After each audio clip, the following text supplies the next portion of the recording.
Afternoon with Alexandra. Our next guest is a scientist specializing in echinoderms. Please welcome Jackie Benson.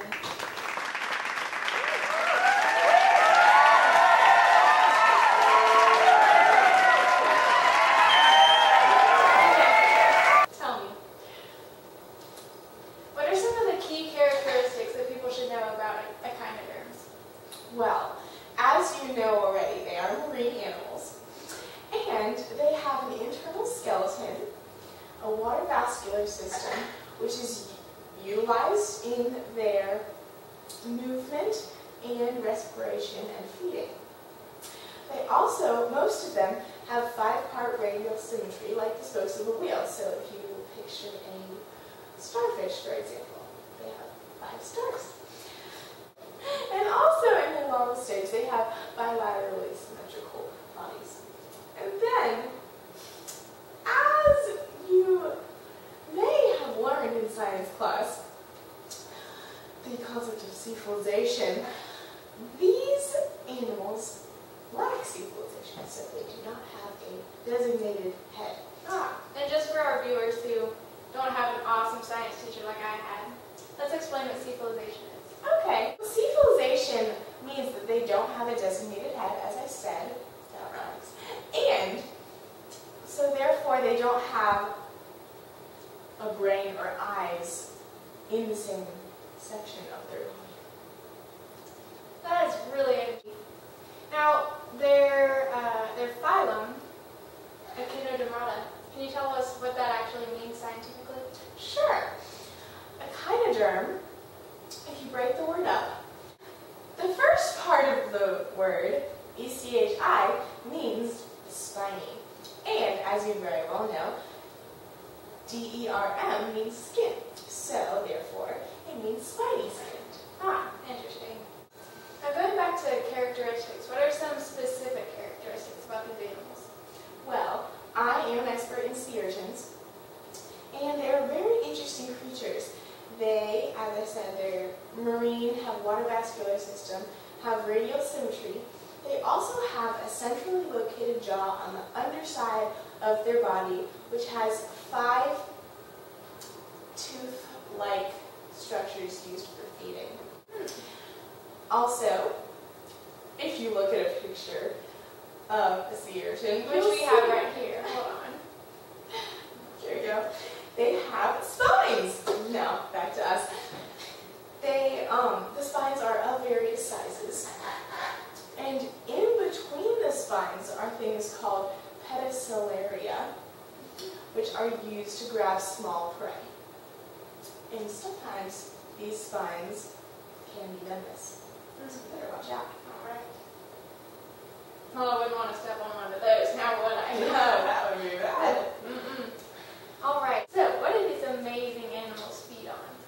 Well, sea urchins specifically are herbivores, so they use their teeth to scrape algae off of rocks. But other echinoderms feed on sponges and detritus materials. Now let's talk about respiration. Okay. Well, as I said earlier, they have a water vascular system, which is very useful. And they have other extensions, mostly other echinoderms, not usually sea urchins, have these extensions, but they are called tube feet.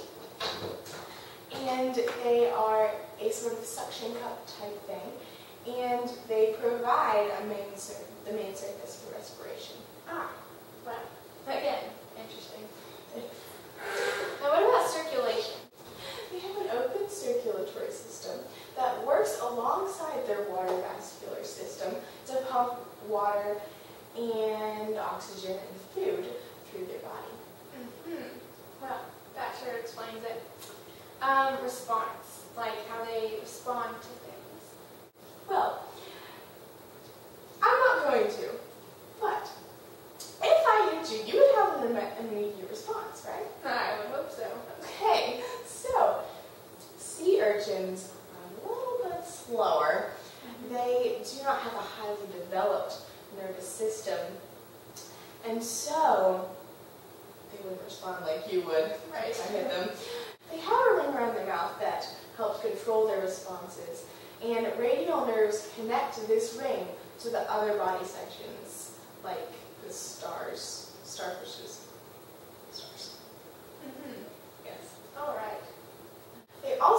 sensory cells scattered throughout their body to help them recognize light and other things that they can't recognize without eyes like us. So now, last but not least, movement. Well, as you have seen, a very common theme throughout my whole talk today, water vascular system.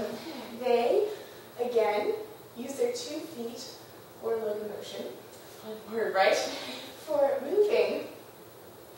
They also, especially sea urchins, use their spines underneath their body to help them move. Some, as in red sea urchins, they use their spines as stilts. Jackie's got some fun facts for us. Yes, these go along with how amazing these creatures are and how amazing God's handiwork is in them. So, not directly sea urchins, but sea stars can regenerate using limbs, which is very cool. They can also reproduce asexually by breaking in half.